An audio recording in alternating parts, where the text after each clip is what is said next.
ಜೀನಾಗೆ ಸಂಪಾದಕತ್ವದಲ್ಲಿ ಜಿಎನ್ಎಸ್ news ಸಾಗರ ಸುತ್ತದ ಆಚೆ ಈಚೆ ಮಂಗಳವಾರದ news ಅಪ್ಡೇಟ್ಗೆ ತಮಗೆ ಸ್ವಾಗತ. ಅಂಶಗಳು: ಡಾಕ್ಟರ್ ಗಜೇಂದ್ರ ಅಮಾನತಿಗೆ ದೇಶಿ ಫೌಂಡೇಶನ್ ಒತ್ತಾಯ. ಸರ್ಕಾರಿ ಆಸ್ಪತ್ರೆಗೆ ಬರುವವರು ನಾಯಿಗಳು ಎಂದರಂತೆ ಡಾಕ್ಟರ್ ಗಜೇಂದ್ರ ರೋಗಿಗಳಿಗೆ ತನ್ನ ಕ್ಲಿನಿಕ್ಗೆ ಬಾ ಎನ್ನುತ್ತಾರೆ. ಡಾಕ್ಟರ್ ಗಜೇಂದ್ರ ವಿರುದ್ಧ ಶ್ರೀಧರ್ ಮೂರ್ತಿ ಸರಣಿ ದೂರು. ಈಗ ಸುದ್ದಿಯ ವಿವರ. ಸಾಗರ ಸರ್ಕಾರಿ ಆಸ್ಪತ್ರೆಯ ವೈದ್ಯ ಡಾಕ್ಟರ್ ಗಜೇಂದ್ರ ಅಮಾನತಿಗೆ ದೇಶಿ ಸೇವಾ ಫೌಂಡೇಶನ್ ಅಧ್ಯಕ್ಷ ಶ್ರೀಧರ್ ಮೂರ್ತಿ ಒತ್ತಾಯಿಸಿದ್ದಾರೆ. ಮಂಗಳವಾರ ಸುದ್ದಿಗೋಷ್ಠಿಯಲ್ಲಿ ಮಾತನಾಡಿದ ಅವರು, ಹ್ಯೂಮನ್ ರೈಟ್ಸ್ ಕೌನ್ಸಿಲಿನ ಅಧ್ಯಕ್ಷರಿದ್ದಾರೆ, ರಾಜ್ಯಾಧ್ಯಕ್ಷರು.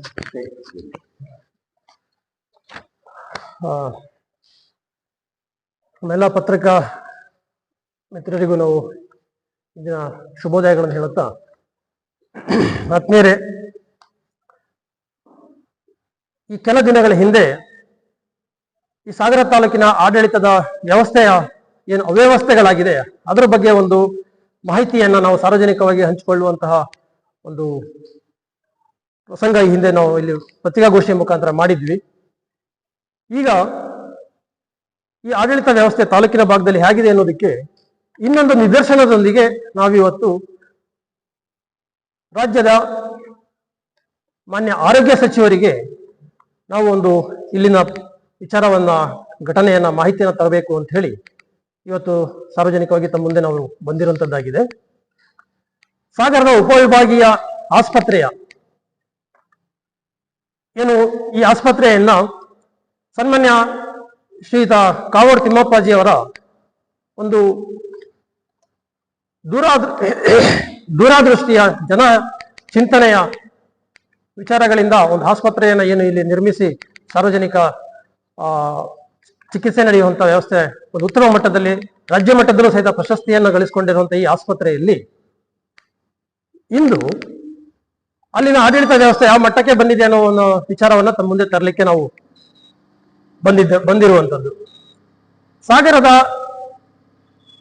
ಡಾಕ್ಟರ್ ಗಜೇಂದ್ರ ಆರ್ ಎನ್ನುವ ವೈದ್ಯರು ಈ ಹಿಂದೆ ಅಂದ್ರೆ ಇಲ್ಲಿಗೆ 2 ರಿಂದ 3 ವಾರಗಳ ಹಿಂದೆ ಸಾಗರದ ಉಪವಿಭಾಗೀಯ ಆಸ್ಪತ್ರೆಯಲ್ಲಿ ವೈದ್ಯರಾಗಿ ಕರ್ತವ್ಯ ನಿರ್ವಹಿಸುತ್ತಿರುವ ಡಾಕ್ಟರ್ ಗಜೇಂದ್ರ ಆರ್ ರವರನ್ನು ಇತ್ತೀಚೆಗೆ ಒಬ್ಬರು ಚಿಕಿತ್ಸೆ ಪಡೆಯುವ ಉದ್ದೇಶದಿಂದ ತೀವ್ರವಾದ ಹೊಟ್ಟೆ ನೋವು ಕಾಣಿಸಿಕೊಂಡಿದ್ರಿಂದ ಅವ್ರನ್ನ ಸಂಪರ್ಕಿಸಿ ಚಿಕಿತ್ಸೆ ಪಡಿಬೇಕು ಅಂತ ಸಮಯ ಮತ್ತೆ ಆ ವಿಚಾರಗಳನ್ನ ಅವ್ರ ಹತ್ರ ಮಾತಾಡಿದಾಗ ಆ ಗಜೇಂದ್ರ ಆರ್ ಎನ್ನುವ ಡಾಕ್ಟರ್ ಅವರು, ನಾನು ಇವತ್ತು ರಜೆ ಮೇಲೆ ಇದ್ದೇನೆ, ನನ್ನ ಖಾಸಗಿ ಕ್ಲಿನಿಕ್ಗೆ ಬಂದ್ರೆ ನಾನು ನಿಮ್ಮನ್ನ ಚಿಕಿತ್ಸೆ ಮಾಡಿಕೊಡ್ತೇನೆ ಅಂತ ಹೇಳಿ ಮಾತಾಡ್ತಾ ಜೊತೆಯಲ್ಲಿ ನೀವುಗಳೆಲ್ಲ ನಾನು ಹೇಳಿರುವಂತಹ ಲ್ಯಾಬೊರೇಟರಿಗಳಲ್ಲಿ ಟೆಸ್ಟ್ಗಳನ್ನ ಮತ್ತೆ ಸ್ಕ್ಯಾನಿಂಗ್ಗಳನ್ನ ಮಾಡಿಸ್ಕೊಂಡು ಬರಬೇಕು ನೀವು ಅನ್ನುವ ಒಂದು ತಾಕೀತನ್ನು ಸಹಿತ ಮಾಡೋದ್ರ ಜೊತೆಗೆ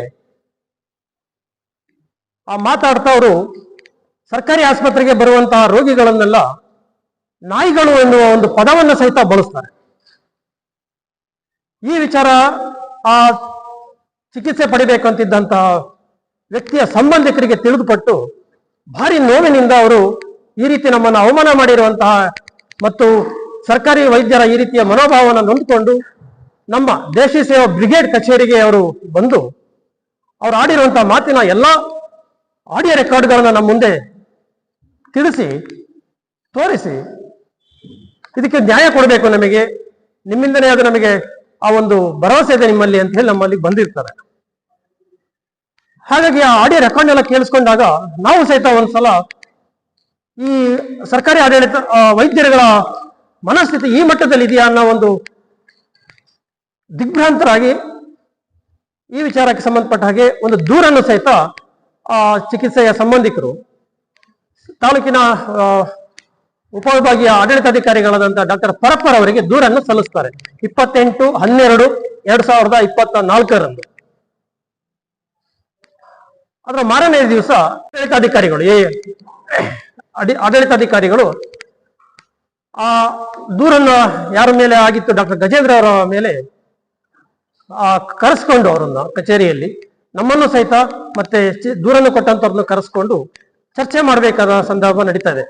ಯಾಕೆ ಹೀಗಾಯ್ತು, ಯಾಕೆ ಈ ರೀತಿ ಎಲ್ಲ ಮಾತಾಡಿ ಸರ್ಕಾರದ ಒಂದು ಗೌರವವನ್ನ ಅಥವಾ ಹಾಸ್ಪಿಟ್ಲೆಯ ಗೌರವವನ್ನ ತೆಗೆಯುವಂತ ಕೆಲಸ ಮಾಡ್ತಿದ್ದೀರಿ ಅಂತೆಲ್ಲ ಹೇಳ್ತಿದ್ದಾಗ ನಾವುಗಳು ಸಹಿತ ಅವರಿಗೆ ನೀವು ಈ ರೀತಿಯ ಒಂದು ಮನೋಭಾವ ಇಟ್ಕೊಂಡು ರೋಗಿಗಳನ್ನ ನಾಯಿಗಳನ್ನ ರೀತಿಯಲ್ಲಿ ನೀವು ಪದವನ್ನ ಬಳಸ್ಕೊಂಡು ನೀವು ಚಿಕಿತ್ಸೆ ಕೊಡುವಂಥದ್ದು ಇದೆಯಲ್ಲ, ಇದು ಭಾರಿ ಘೋರವಾದಂತಹ ನಿಮ್ಮ ಒಂದು ಹೀನ ಮನಸ್ಥಿತಿ ಅಂತ ಹೇಳ್ಕೊಳ್ತಾ, ಜೊತೆಯಲ್ಲಿ ನೀವು ಖಾಸಗಿ ಕ್ಲಿನಿಕ್ಗೆ ಚಿಕಿತ್ಸೆಗೆ ಬರುವವರನ್ನ ಬರಬೇಕು, ನಿಮ್ಮ ಕ್ಲಿನಿಕ್ಗೆ ಬರಬೇಕು ಅಂತ ಹೇಳುವಂತಹ ವಿಚಾರಗಳು ಹಾಗೂ ತಾವು ಹೇಳಿರುವಂತಹ ಲ್ಯಾಬೊರೇಟರಿಗಳಲ್ಲಿ ಟೆಸ್ಟ್ ಮತ್ತು ಸ್ಕ್ರೀನಿಂಗ್ ಅನ್ನ ಮಾಡಿಸಬೇಕು, ಸ್ಕ್ಯಾನಿಂಗ್ ಗಳನ್ನ ಮಾಡಿಸಬೇಕು ಅಂತ ಹೇಳುವಂತದ್ದು ಸರ್ಕಾರದ ನಿಯಮಾವಳಿಗಳಲ್ಲಿರುವಂತಹ KCSR ರೂಲ್ಸ್ ಅನ್ನ, ಕಾಯ್ದೆಯನ್ನ ನೀವು ಉಲ್ಲಂಘನೆ ಮಾಡಿದಾಗ ಆಗ್ತದಲ್ಲ ಡಾಕ್ಟರ್ಸ್.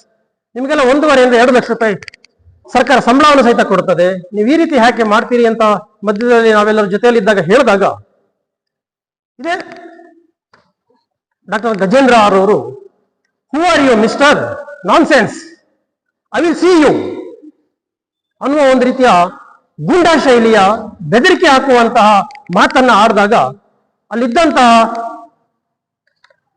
ಬೇರೆ ಇತರ ನೌಕರರು ಮತ್ತೆ ನಮ್ಮ ಜೊತೆ ಸಂಘಟಕರಿದ್ದಂತವರೆಲ್ಲ ಮತ್ತೊಮ್ಮೆ ಭಯಭೀತರಾಗುವಂತಹ ಪರಿಸ್ಥಿತಿಯನ್ನ ನಿರ್ಮಾಣ ಮಾಡಿದಂತಹ ಡಾಕ್ಟರ್ ಗಜೇಂದ್ರ ಅವರ ಮೇಲೆ, ಇದಕ್ಕೆಲ್ಲದಕ್ಕೂ ಸಾಕ್ಷಿಯಾಗಿದ್ದಂತಹ ಆಡಳಿತ ಅಧಿಕಾರಿಗಳಾದ ಡಾಕ್ಟರ್ ಪರಪ್ಪ ಅವರ ಸಮ್ಮುಖದಲ್ಲಿ ನಡೆದಂಥದ್ದನ್ನೆಲ್ಲ ನಾವು ಮತ್ತೊಮ್ಮೆ ಅವರ ಮೇಲೆ ದೂರನ್ನು ದಾಖಲಿಸ್ತೇವೆ.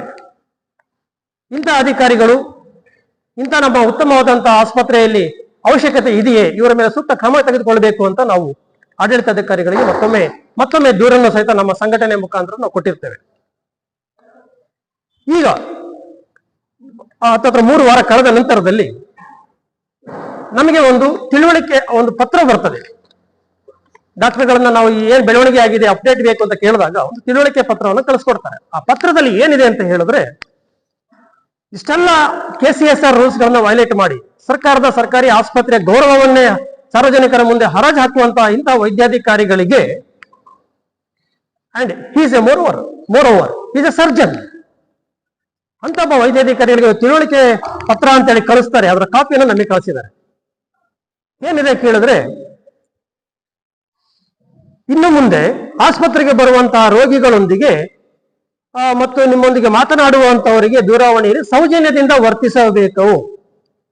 ಅಂದ್ರೆ ಇದು ಹೇಗಿದೆ ಅಂದ್ರೆ, ಈ ಪ್ರೈಮರಿ ಶಾಲೆ ಮಕ್ಕಳು ತಪ್ಪು ಮಾಡಿದಾಗ ಅವರಿಗೆ ನಾವು ಏನು ತಿಳಿ ಹೇಳ್ಕೊಡ್ತೀವಿ, ಆ ರೀತಿಯಲ್ಲಿ ಈ ರೀತಿಯ ಒಂದು ಅಧಿಕಾರಿಗಳನ್ನ, ಇಷ್ಟೆಲ್ಲ ತಪ್ಪುಗಳನ್ನ ಮಾಡಿ ಇರುವಂತಹ ಅಧಿಕಾರಿಗಳನ್ನ ಈ ರೀತಿ ಒಂದು ತಿಳುವಳಿಕೆ ಪತ್ರದ ಮುಖಾಂತರ ಈ ಒಂದು ಘಟನೆಯನ್ನ, ನಡೆದಂತಹ ಇಷ್ಟು ದೊಡ್ಡ ಅನ್ಯಾಯದ ವಿಚಾರವನ್ನ ಸಾರ್ವಜನಿಕರನ್ನ ನಾಯಿಗಳು ಅಂತ ಹೇಳುವಂತಹ, ಚಿಕಿತ್ಸೆಗೆ ಬರುವಂತಹ ನಾಯಿಗಳು ಅಂತ ಹೇಳುವಂತಹ ಡಾಕ್ಟರ್ಗಳನ್ನ, ತನ್ನ ಖಾಸಗಿ ಕ್ಲಿನಿಕ್ಗೆ ಬಂದು ಚಿಕಿತ್ಸೆ ಪಡೆಯಿರಿ ಅಂತ ಹೇಳುವವರನ್ನ, ತಾನು ಹೇಳಿರುವಂತಹ ಟೆಸ್ಟ್ಗಳನ್ನ,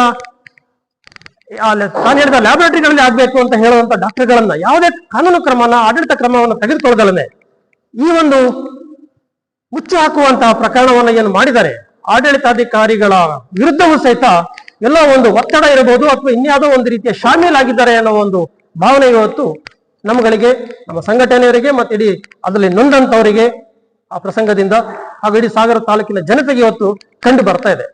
ಹಾಗಾಗಿ ನಾವಿವತ್ತು ನಮ್ಮ ರಾಜ್ಯದ ಮಾನ್ಯ ಆರೋಗ್ಯ ಸಚಿವರಿಗೆ ನಾವು ಈ ಮುಖಾಂತರ ನಾವು ಆಗ್ರಹ ಮಾಡ್ತಾ ಇದ್ದೇವೆ. ಇಂತಹ ವೈದ್ಯಾಧಿಕಾರಿಗಳು, ವೈದ್ಯರುಗಳು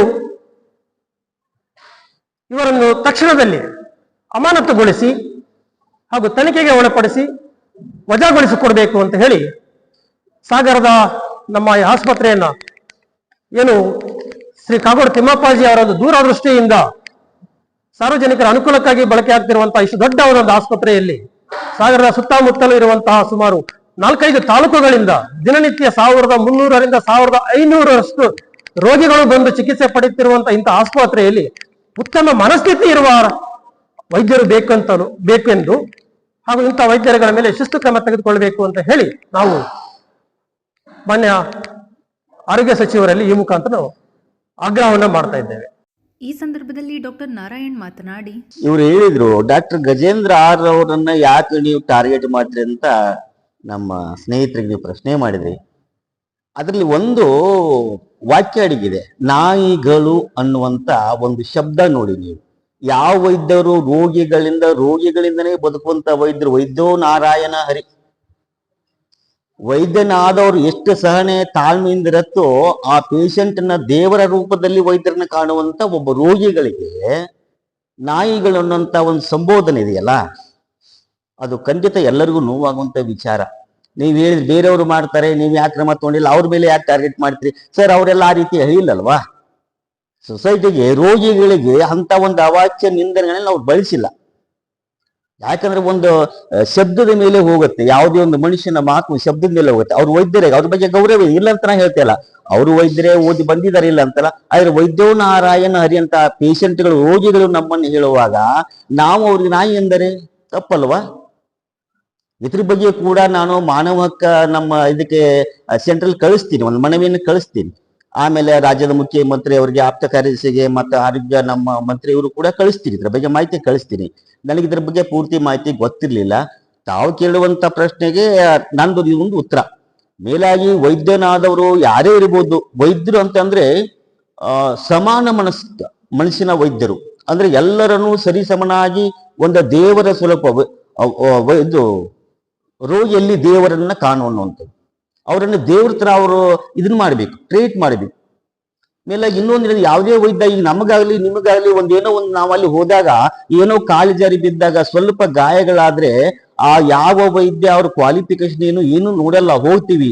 ಒಬ್ಬ ವೈದ್ಯನಾದವರು ಒಂದು ಫೈಜನ್ ತಗೊಂಡು ಬಾಟ್ಲಿಯನ್ನು ತುಂಬಿಕೊಟ್ಟು ನೀನು 3 ಹೊತ್ತು ಕುಡಿಯಪ್ಪ ಅಂದ್ರೆ ಪ್ರತಿಯೊಬ್ಬರು ಹೋಗಿ ಅದನ್ನು ಸೇವನೆ ಮಾಡ್ತಾರೆ. ಅಂತ ಪವಿತ್ರವಾದಂತ ಕ್ಷೇತ್ರ ವೈದ್ಯಕೀಯ ಕ್ಷೇತ್ರ. ಇದು ನಾನು ಕಂಡಿದ್ದೀನಿ. ಆ ಡಾಕ್ಟರ್ ಅಡ್ರೆಸ್ ಏನೋ, ಯಾವ್ರವರು ಏನೋ, ಯಾವ ಕ್ವಾಲಿಫಿಕೇಶನ್ ಏನು ಗೊತ್ತಿಲ್ಲ, ಬಟ್ ಅವ್ರು 3 ಹೊತ್ತು ಕುಡಿಯಪ್ಪ ಅಂತ ಔಷಧಿ ಕೊಟ್ಟಾಗ ಅವನು ಹಿಂದೆ ಮುಂದೆ ನೋಡಿದ ಆ ಮನುಷ್ಯ ವೈದ್ಯರ ಮೇಲೆ ವೈದ್ಯೋ ನಾರಾಯಣರಂತ ಸ್ವೀಕಾರ ಮಾಡ್ತಾನಲ್ವಾ, ಫೈಜನ್ ತೊಗೊಂಡು ಸತ್ತೋಗಿ ಬಿಡ್ತಾನೆ. ಅಂತ ಭರವಸೆ ಇಟ್ಟಂತ ಒಬ್ಬ ರೋಗಿಗಳಿಗೆ ಆ ನಾಯಿಗಳು ಅನ್ನುವಂಥ ಶಬ್ದ ತುಂಬಾ ಖೇದಕರ. ನಾವು ಅವ್ರನ್ನ ಟಾರ್ಗೆಟ್ ಮಾಡಬೇಕು ಅಂತಲ್ಲ, ಈ ಶಬ್ದದ ಮುಖಾಂತರ ನಮಗೆ ನೋವಾಗಿದೆ. ಎಲ್ಲ ವೈದ್ಯರ ಬಗ್ಗೆ ನೀವು ಹೇಳಿದ್ರಿ ಮಾಡ್ತಾರೆ ಅಂತ, ಮಾಡ್ತಾ ಇದ್ದಾರೆ. ನಾವು ಸೊಸೈಟಿಯನ್ನು ಎಲ್ಲವೂ ತಿದ್ದಕ್ಕಾಗಲ್ಲ, ಎಷ್ಟು ನಮ್ಗೆ ಕಣ್ಣಿ ಕಾಣುತ್ತೋ ಅಷ್ಟು ನಾವು ತಿದ್ಬೋದು, ಬಿಟ್ರೆ ಇಡೀ ಒಂದು ಸೊಸೈಟಿನ ತಿದ್ದಲಿಕ್ಕೆ ಆಗಲ್ಲ ಸ್ವಾಮಿ. ನಮ್ಗೇನು ಕಣ್ಣಿ ಕಾಣ್ತೋ ಅದನ್ನ ಮಾಡ್ತೀವಿ. ಅದರಲ್ಲಿ ವೈದ್ಯರ ಬಗ್ಗೆ ನಮಗೆ ಬೇರೆ ಟಾರ್ಗೆಟ್ ಇಲ್ಲ, ಯಾವ ಟಾರ್ಗೆಟ್ ಇಲ್ಲ. ಅದ್ರ ಮುಂದೆ ವಿಚಾರಣೆ ಮಾಡ್ತೀವಿ, ನಾವು ಮಾನವ ಹಕ್ಕುಗಳಿಗೆ ಕಳಿಸ್ತೀವಿ, ಆರೋಗ್ಯ ಅಧಿಕಾರಿಗಳಿಗೆ ಗಮನಕ್ಕೆ ತರ್ತೀವಿ, ಆರೋಗ್ಯ ಮಂತ್ರಿಗೆ ತರ್ತೀವಿ, ಸರ್ಕಾರ ಗಮನಕ್ಕೆ ತರ್ತೀವಿ, ಸರ್ಕಾರದ ಆಪ್ತ ಕಾರ್ಯದರ್ಶಿಗೂ ಗಮನಕ್ಕೆ ತರ್ತೀವಿ. ನಮಗೆ ಖೇದಕರ ಆಗುವಂಥದ್ದು ರೋಗಿಗಳು. ನಾವು ಕೂಡ ನಾಳೆ ಒಂದೇನೋ ಗಾಯ ಅನ್ನೋದು ಹುಷಾರಿಲ್ಲ, ನಾವು ಕೂಡ ರೋಗಿಗಳೇ, ನೀವು ಕೂಡ ರೋಗಿಗಳೇ, ಹಾಗಾದ್ರೆ ನಾವು ನಾಯಿಗಳ? This is point. ಇದಕ್ಕೆ ನಮಗೆ ಖೇದಕರ ಆಗಿದೆ. ಗೋಷ್ಠಿಯಲ್ಲಿ ಡಾಕ್ಟರ್ ರಾಜು ವಿ, ಶ್ರೀಪತಿ ಹೆಗಡೆ ಇನ್ನಿತರರು ಹಾಜರಿದ್ದರು.